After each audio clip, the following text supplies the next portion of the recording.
I'm now joined by my friend of the programme, the filmmaker and activist Femi Nalanda. Femi, thank you so much for joining us again. Now, my daughter Mary, was told at her school that thinking of black people with crime was thinking of peanut butter and Jell-O.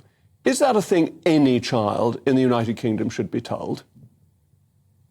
I'm not sure I understand what that statement is supposed to say. But what I will say is that the idea that young children are not in any way indoctrinated or taught things that are political in other senses in this country is just not true. I mean, 5-year-olds, 6-year-olds, 7-year-olds are told to celebrate the Jubilee when that comes along, things like that. That's a political act, celebrating the monarchy. The monarchy is a contentious institution in this country.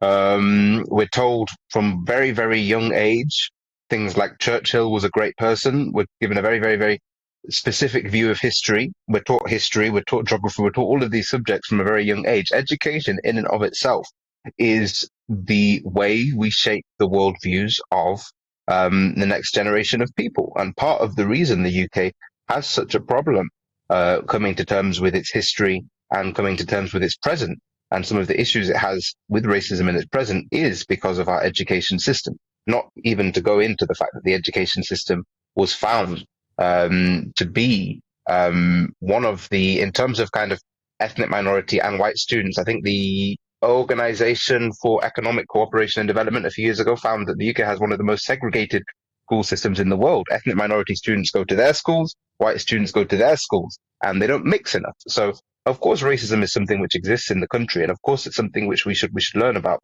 from a young age. But this isn't learning that racism exists as something and that there are some racist people. It's assuming that the whole of society is structured on a racist basis, and that is self-evidently in this country not true. I mean, that is true in this country, that there's racism embedded into the structure of this country, which is something which isn't surprising. How can we have a Prime Minister, a Home Secretary, a Foreign Secretary, who are all from ethnic minority backgrounds?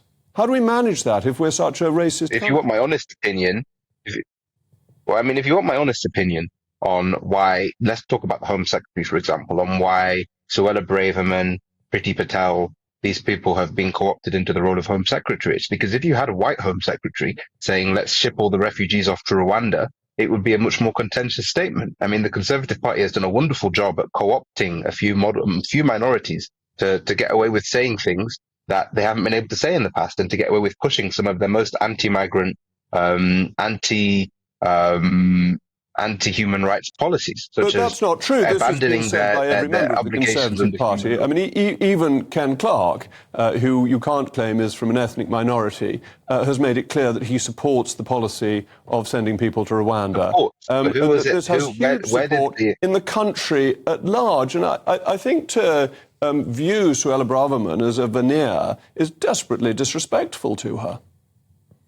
No, I think she's a desperately disrespectful person in her own right. So I'm not too.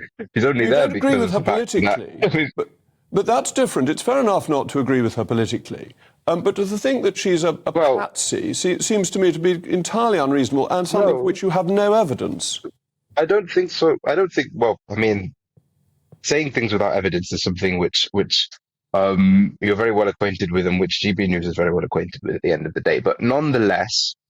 When we look at the facts, you asked me for my opinion, and my opinion is the reason that there are so many ethnic minorities high up in a political party, which in and of itself is very anti-minority, very anti-migrant, it seems self-evident. But nonetheless, let's move away from that, because that's this is we're discussing.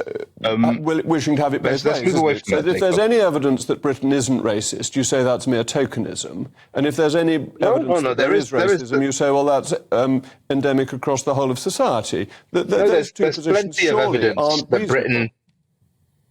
No, there's plenty of evidence that in many ways Britain is progressive, and there's many parts of Britain that have progressive tendencies. There's many people in Britain who are very welcoming to people from other cultures. But that's not to say that when you look at the structures of economics in this country, who is poor, who is rich, when you look at the structures of who attends elite universities, you mentioned your daughter before. I'm pretty sure that all 6 of your kids, Jacob, probably go to very luxurious public schools. Do you know how They many go to black marvellous people would go schools, to yes. schools like that? But the Indians and the I'm Chinese in this very, country very are not few. only rich, but they're going to the top universities in considerable numbers.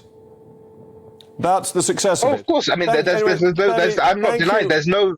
I hope to have you back on again, perhaps in the studio next time. But thank you very much.